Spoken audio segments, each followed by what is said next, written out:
Oil firms to implement a hefty price hike on petroleum products on Tuesday. Petition seeking wage increase for state workers filed at the Supreme Court. And the government orders investigation on the reported DFA passport data breach. Good evening. Filipino motorists are advised to brace for a hefty fuel price hike beginning Tuesday following the successive price cuts in the past several weeks. Monokson tells us why. Local pump prices are set to go up this week following an upward movement in the world crude oil prices.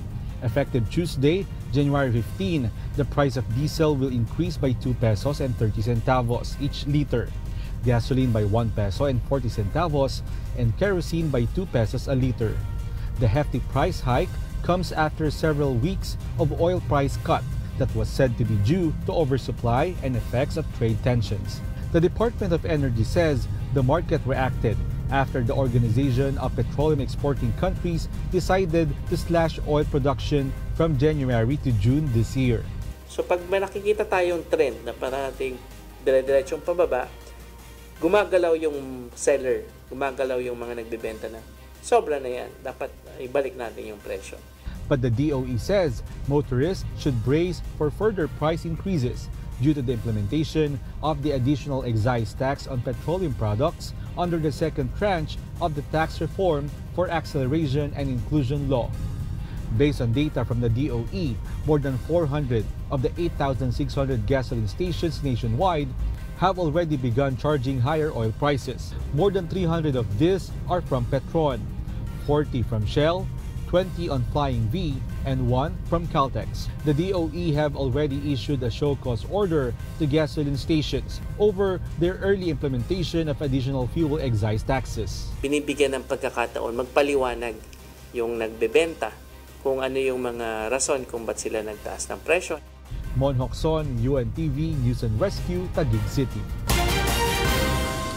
A petition seeking to compel the Department of Budget and Management to implement the fourth tranche of salary hike for government workers has been filed before the Supreme Court. Mai Bermudez tells us why. House Majority Leader Rolando Andaya Jr. takes his and the government workers' fight before the Supreme Court to urge Budget Secretary Benjamin Jokno to implement the scheduled salary increase for state workers this year.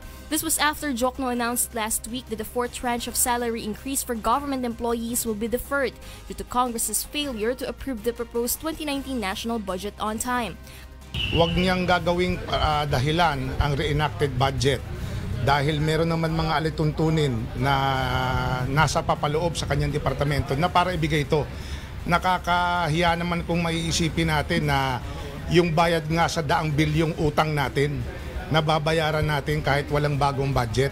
Ito pa kayang katiting lang. Andaya urges that the government can still implement the pay hike by using the 42 billion peso fund from the 75 billion peso Miscellaneous Personal Benefits Fund or MPBF. Meanwhile, Jokno welcomes Andaya's petition. He says the DBM is preparing its comments on the filed petition. However, Jokno insists that the reason for the deferment in the salary increase was mainly because of the delays in the passage of the 2019 national budget. No, we welcome it so that this issue will be resolved once and for all. Meron po tinatawag na diskresyon o constitutional prerogative ang Kongreso kung kailan niya ipapasa ang budget. Hindi po yan sa dikta ni Secretary Jokno. Pero siya, meron siyang legal duty, wala siyang diskresyon.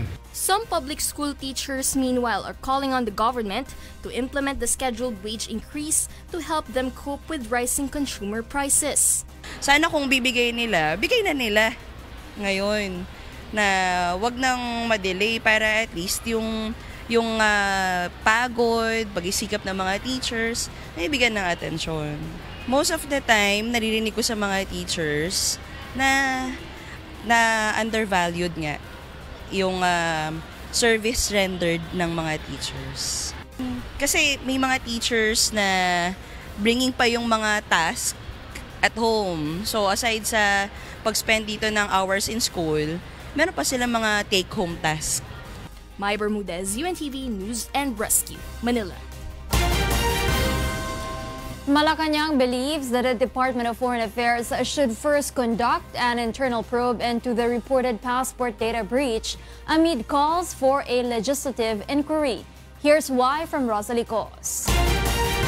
Several lawmakers have called for a legislative probe into the reported passport data breach in the Department of Foreign Affairs.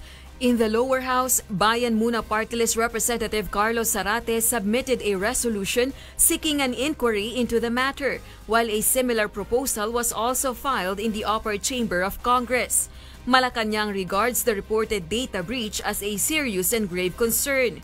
However, presidential spokesperson Salvador Panelo believes this matter should first be investigated internally by the DFA to validate the claims. The National Privacy Commission is also directed to probe if there were violations on the provisions of the Data Privacy Act of 2012, particularly the personal information of passport holders. The president, of course, doesn't want these birth certificates being lost. Even without him saying it, hindi dapat mangyari yan. But hindi pa nga natin alam exactly kung nandyan o wala. Kasi may nagsasabi nandyan. Sabing wala, ano ba talaga? So let's wait. Foreign Affairs Secretary Teodoro Locsin Jr. disclosed over the weekend that the data of Filipino passport holders have been taken away by a former private contractor, Francois Charlie Overture Fiduciary or FCOP. The company supposedly took the data after its contract was not renewed. Locsin, however, assured that not all passport data were lost, but only those that were obtained through birth certificates. But former Foreign Affairs Secretary Perfecto Yasay countered Locsin's claims, insisting that there was no data breach with regards to the passport maker FCOP. He added that the passport data is only with the DFA and the Apo Production Unit Incorporated, which was turned over to United Graphic Expression Corporation or APO-UGEC. Many netizens have expressed concern over the issue, but Malacanang reiterates that applicants for passport renewal should not be burdened because of the matter by requiring them to submit the original copy of their birth certificates.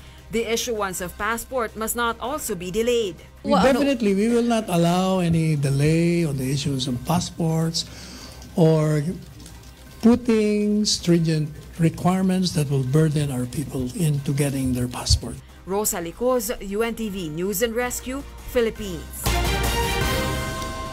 The government is urged to push through with an investigation on the garbage shipments that entered the country last year, which are now on their way back to South Korea. Vincent Arboleda tells us why. The initial 51 containers of mixed waste materials were shipped back to Pyeongtaek City in South Korea on Sunday after it was deferred from its original schedule on January 9. The Bureau of Customs facilitated the return of the shipments which arrived in the country in October 2018 via Tagoloan, Misamis Oriental. According to Mindanao International Container Terminal Port Collector John Simon, the containers are expected to arrive South Korea between January 19 and 20. Meanwhile, the BOC targets to finish at the soonest possible time the return of the remaining trash shipment which were dumped in Barangay Santa Cruz in the town of Tagoloan. Dahil nga binigay na natin ng re-exportation documents, they are now obligated to send it back immediately to Korea, South Korea. Ito ang pinakamabilis na proseso sa kasaysayan ng Pilipinas. Yes, after 15 days. The last time that we talked with the Korean government, it was on the 28th of December. So 15 days after, wala na, tanggal na dito. However, the Eco-Waste Coalition argued that the issue must not end with the return of the trash shipment to South Korea. The group stressed that investigation should push through to find out how the said garbage shipments entered the country so that authorities can eventually pin those responsible for it. According to Eileen Lucero, the group's national coordinator, it is also high time to revise the law and totally ban the importation of waste materials. Ang isang magandang magiging epekto niya kung meron tayong ban ng import ng waste ay yung mismong yung sa atin na basura, yun ay i-recycle at makakapag-employ ka pa nang sabi nga mas tataas yung employment. The UNTV News and Rescue team meanwhile sought the side of the shipment's consignee, Verde Soco. However, the staff present on site refused to grant media interview. Vincent Arboleda, UNTV News and Rescue, Philippines. The House of Representatives ordered the Department of Transportation to submit their recommendation to legalize the operation of motorcycle taxis in the country ASAP. John Nano tells us why. To address the issue on the legalization of the operation of motorcycle taxis as a public transportation, the House Committee on Metro Manila Development has ordered the Department of Transportation to expedite their recommendations so that Congress can act on the possible amendments on the provisions of Republic Act 4136. Buhay Party List Representative Lito Atienza insists that the DOTR should not delay the recommendation so they could address the problem of the thousands of commuters relying on the said service such as angkas as their everyday commute. Kailan po ninyo didesidihan yan sapagkat malaking tulong na nagagawa nitong angkas, nitong mga motorsiklong ito sa pansamantalang sitwasyon natin. Hindi po pwede ito open-ended na maghihintay na lang tayo dun sa resulta ng inyong trabaho. We would like to be assured kailan po matatapos yung trabaho yan. A commuter group also urged the DOTR to address the problem immediately so that angkas could return to their operation, which is considered as the fastest mode of transportation. Kasi po, kami, illegal yan o legal, sasakay kami kasi kailangan talaga namin eh. Kailangan bigyan nyo kami ng options. Meanwhile, instead of amending the law, the Metro Manila Movement Group believes that the DOTR Secretary just needs to issue a department order to legalize the operation of motorcycle taxis. I don't think we have to wait for the Senate and the Congress to legislate it. So go on and think about what are the regulatory requirements, authority, all of those things that you thought should be considered in the consideration for regulating angkas. Cebu City Mayor Tomas Osmeña also argues that a lot of motorcycle riders are illegally operating nowadays since the government is taking too long in addressing the issue. Cebu is one of the areas in the Philippines where angkas had been operating even before the issuance of the temporary restraining order. On the other hand, the DOTR vows to expedite the submission of their recommendation and submit it to Congress in the next 2 weeks. It was in December last year when the Supreme Court issued a TRO against the operation of angkas since motorcycles are prohibited to be used as a mode of public transportation under the law. Joan Nano, UNTV News and Rescue, House of Representatives. The Senate Defenders and the NHA Builders were off to a winning start in the quarterfinals of the UNTV Cup Season 7. Bernard Dadis is here to tell us why.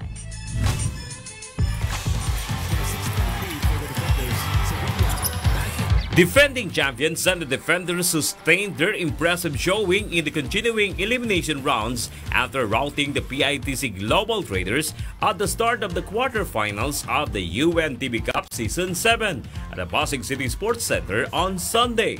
Senate defeated PITC 65-59. After best players Senator Joel Villanueva and Romel Balboa led the Defenders to victory with their combined 33 points. I wasn't making my shot the first few quarters. Sabi nila sa akin, basta good shot, libre, kesa mag-commit ng error, take the shot, let it fly. So, nag-stick ako dun sa trust and confidence ng teammates ko. So, I made a few baskets and most of all, yung pinaka-importante, we were able to win the ball game. Senator Sani Angara was not able to join the game due to a prior engagement, but he still showed up to express support for his team. Tuloy pa rin ang preparasyon. Wala nang mahinang team dito sa natitirang mga team. Lahat pwede mag-champion kung tutusin. Kaya kita mo, very close ang laro namin. So talagang kailangan paghandaan lahat ng team. Senate Head Coach Mike Fermin said the Defenders improved their form after rookie PITC tried to upset them in the season's opening game last September. Coming to this game, basta usapan lang namin sa hindi na dapat maulit na sa dulo ticket. So, muntik pa nga eh. So, medyo yung composure ng mga players nando naman. At saka yung kay St. Joel at kay St. Sunny, sila talaga nagbaban sa team. PITC head coach Victory Casiano meanwhile expressed disappointment over the dismal performance of his team during the quarterfinal game. Hindi ko nakita yung players ko dati, kung gaano sila ka-aggressive. Kanina wala akong nakita sa kanilang aggressive. Yung sa akin, yun lang yung pakiramdam ko. We were not ready to play today's game. We were not here to play to win. We were just here to play.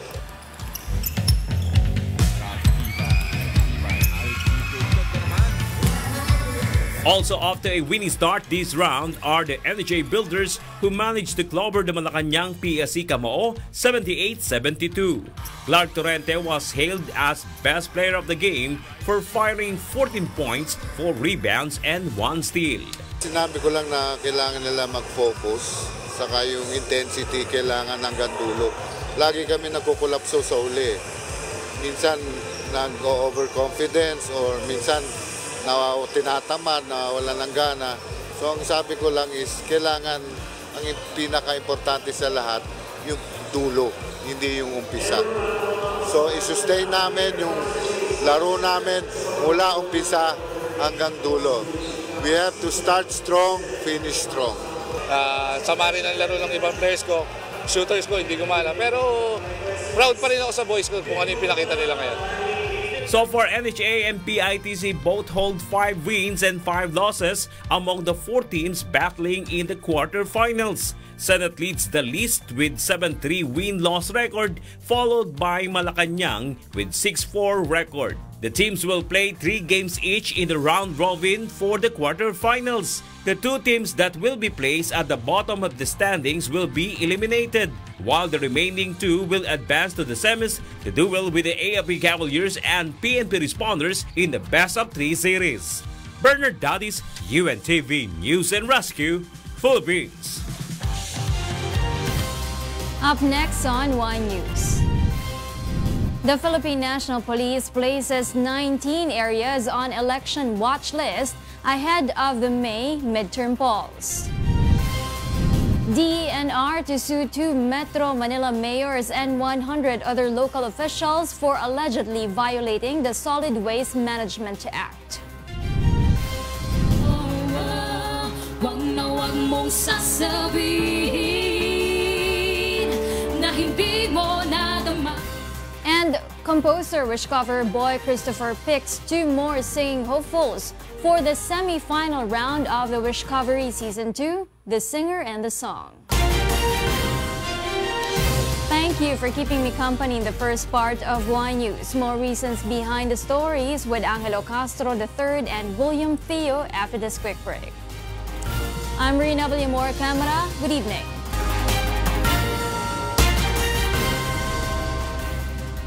Welcome back to Y News. We pick up from Rheena Villamor-Camara left off. I'm Angelo Castro III, and here are the headlines.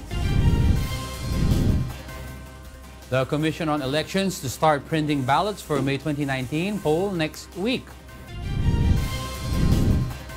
The Philippine National Police places 19 areas on election watch list ahead of the May midterm polls. The voice of the president is always a powerful influence on whatever matter he gives his voice into. And President Rodrigo Duterte to join street rallies on Friday prior to the scheduled plebiscite for the BANGSAMORO organic law in Mindanao.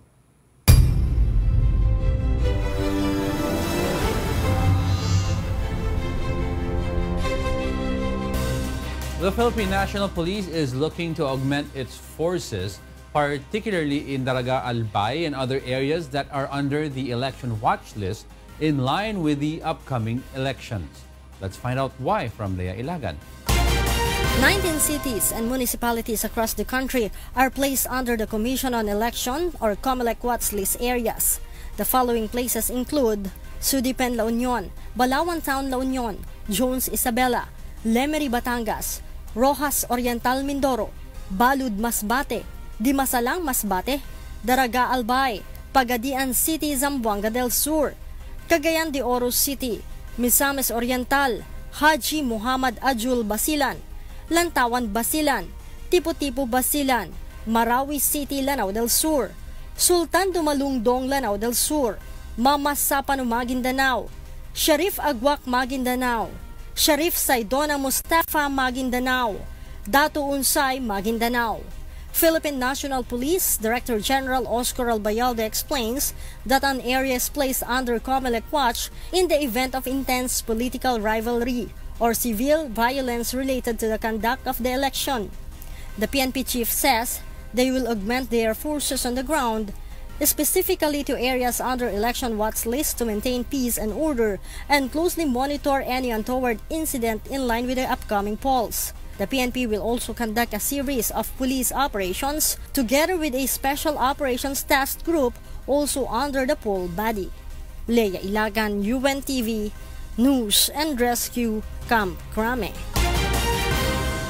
Political candidates and private individuals who wish to have the service of police security details should lodge a request in the Commission on Elections ahead of the midterm polls in May. Here's why from Monokson. The Police Security and Protection Group of the Philippine National Police has recalled all security details of political candidates and private individuals across the country ahead of the midterm polls in May. The order is in accordance with COMELEC Resolution 10429 and 10446, which impose a nationwide gun ban and prohibition of police details across the country. Escort requests made to COMELEC are subject to screening and verification if the applicant is indeed in need of such service. Among the factors that the COMELEC considers in approving such requests is whether the applicant is facing imminent threat on his or her life. Slain Congressman Rodel Batocabe's police escort was also killed when the lawmaker was assassinated. Since then, PSPG Director Police Chief Superintendent Villamor Escobar said the number of applications increased, especially from individuals in Bicol. Overall, the agency has a total of 457 police escorts across the country.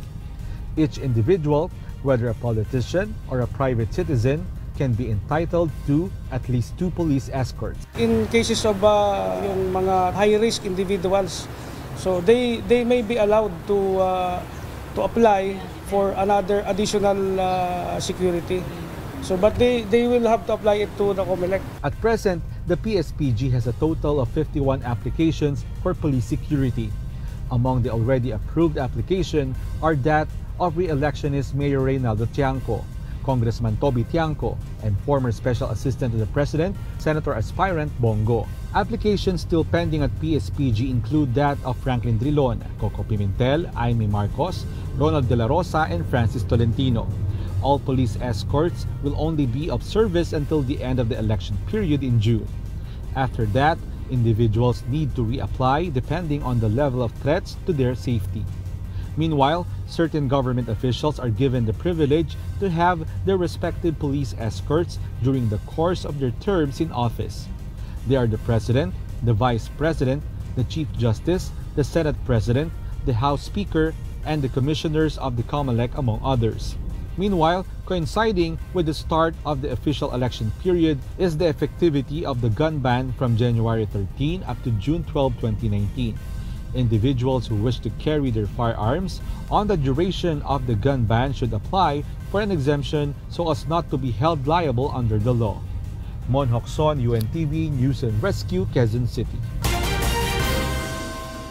Another neophyte senatoriable discussed his platform in the program Get It Straight with Daniel Razon. His main agenda, if he wins the Senate bid, is to enact the 4-piece program of the government.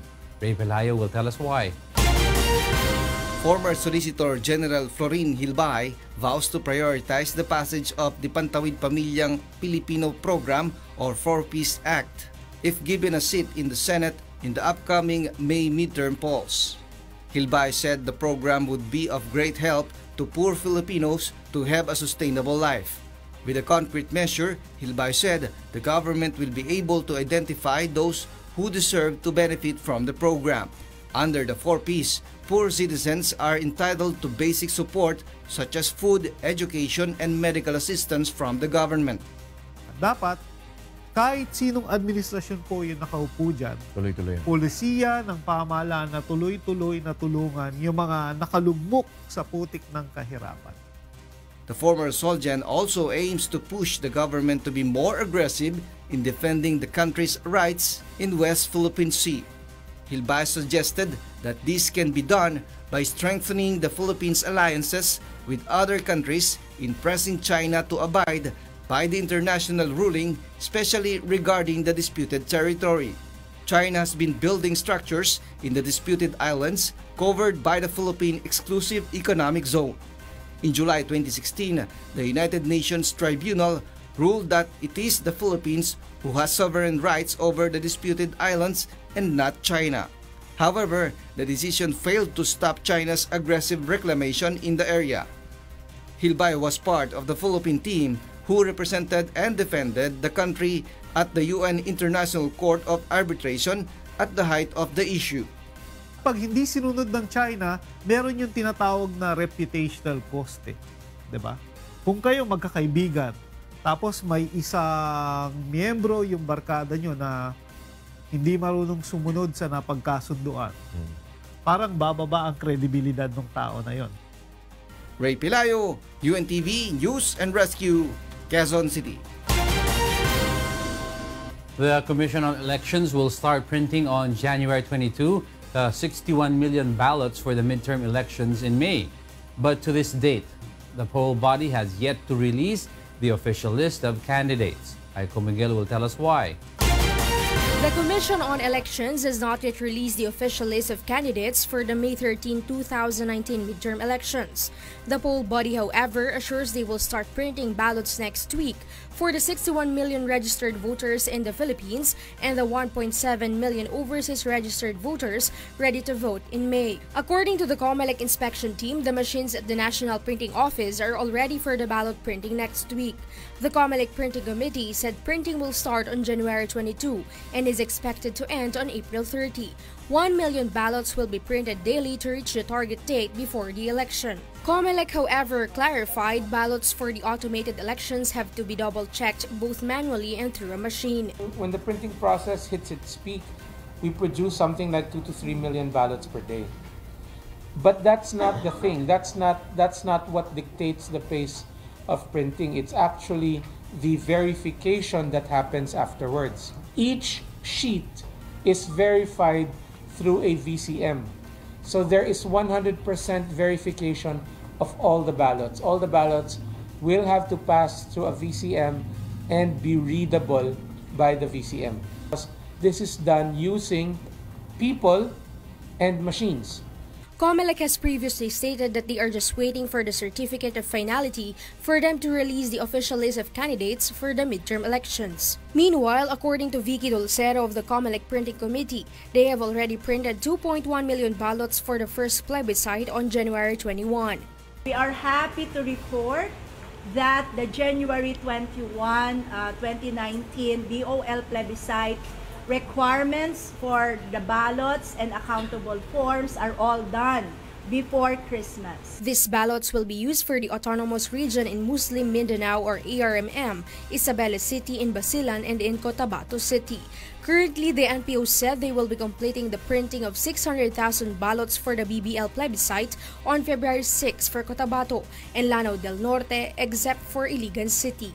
In the said plebiscite, residents will be asked if they want their respective areas to be included in the BANGSAMORO region under BOL.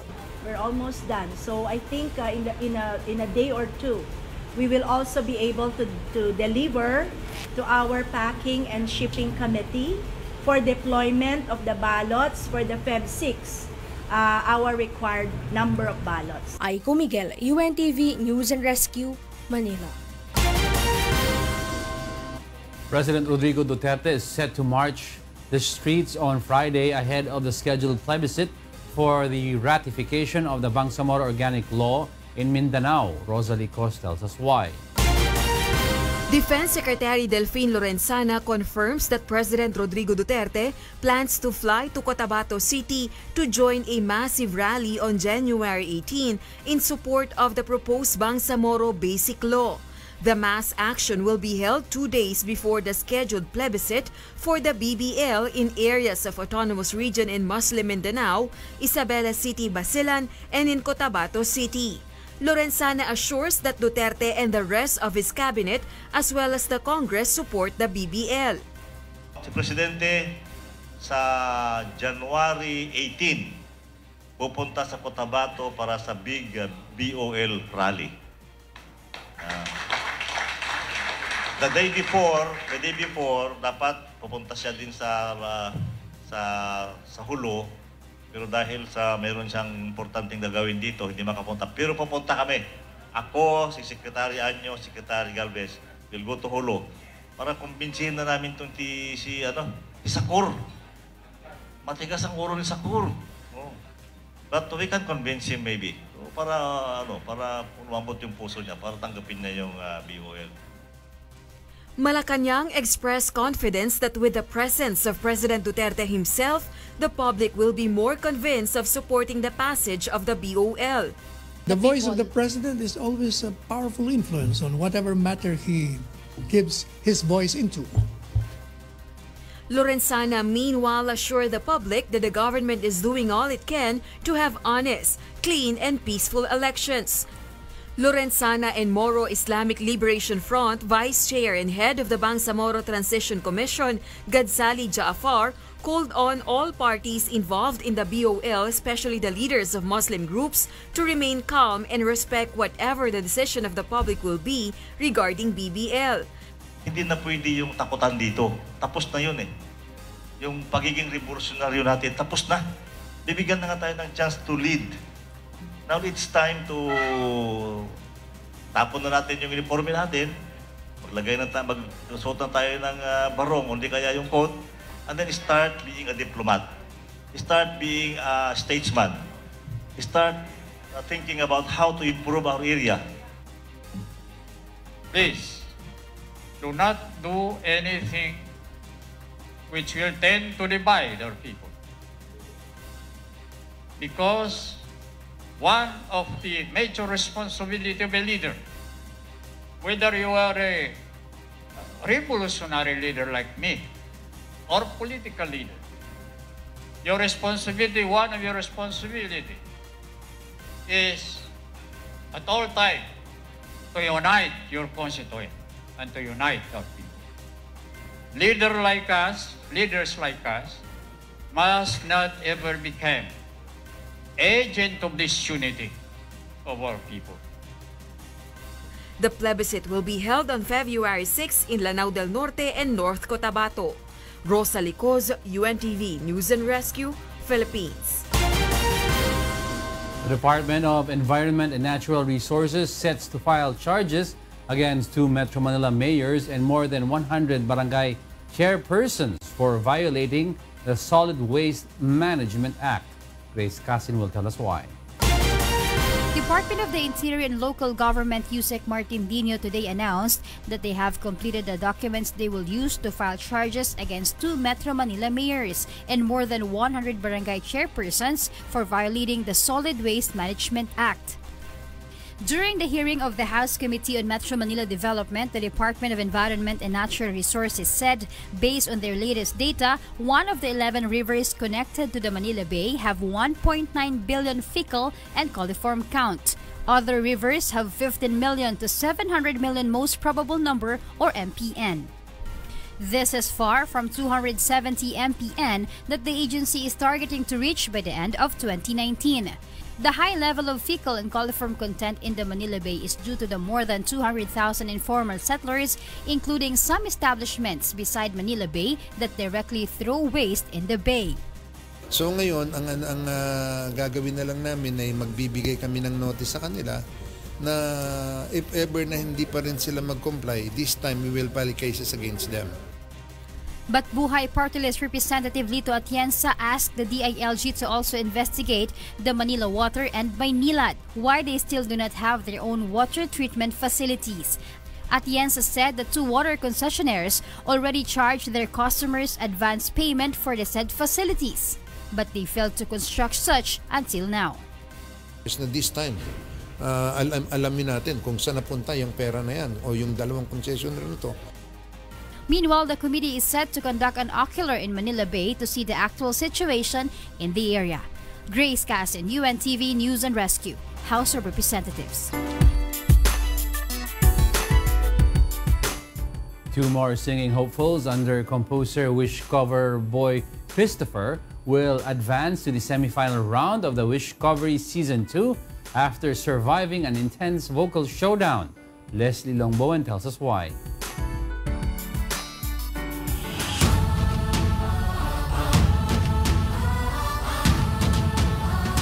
Closer Wishcoverer boy Christopher completes his top 4 bets for the next round of the second season of Wishcovery, The Singer and the Song, after a grueling sing-off session over the weekend. First to give their all for the 2 crucial slots were Ivy Arroyo and Meryl Abelia, who tried to earn boys' approval with their rendition of the song, Wag na Wag Mong Sasabihin. Wag na wag mong sasabihin na hindi mo nadama itong pag-ibig kong handa. Ibigay kahit pagkalian mo. Ira Andrade and John Rex Palmes perform next. Tomorrow and forevermore, I'll be there to love you so. You're my song. Boy praised the 4 singing hopefuls' overall performances, but Ira and Ivy's vocal adeptness emerged more in this round and were given tickets to move to the semi-final round. Hindi ko na-expect na umabot ako ganitong kalayo po. I'm super excited. Thank you po. Sobrang thankful po ako na nakuha po ako ni Sir Boy and marami po talaga akong natutunan. Tutuusin, ayoko na magtanggal sa kanila, ayoko mag-alis. Dahil ang hirap talagang mamili. Alam mong yung boses nila ay may mararating para sa kanilang mga pangarap. Top 4 Wishcoveries of each camp will now prepare for an intense vocal battle in the semi-final round, which will kick off on January 21. Lassie Longboan, UNTV News and Rescue, Philippines. Up next on Y News. The Wisconsin girl who has been reported missing for months turns up alive after escaping her captor.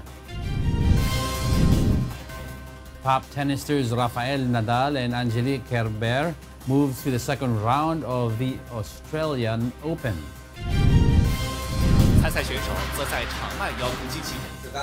And robot combat competition kicks off in Shanghai, China.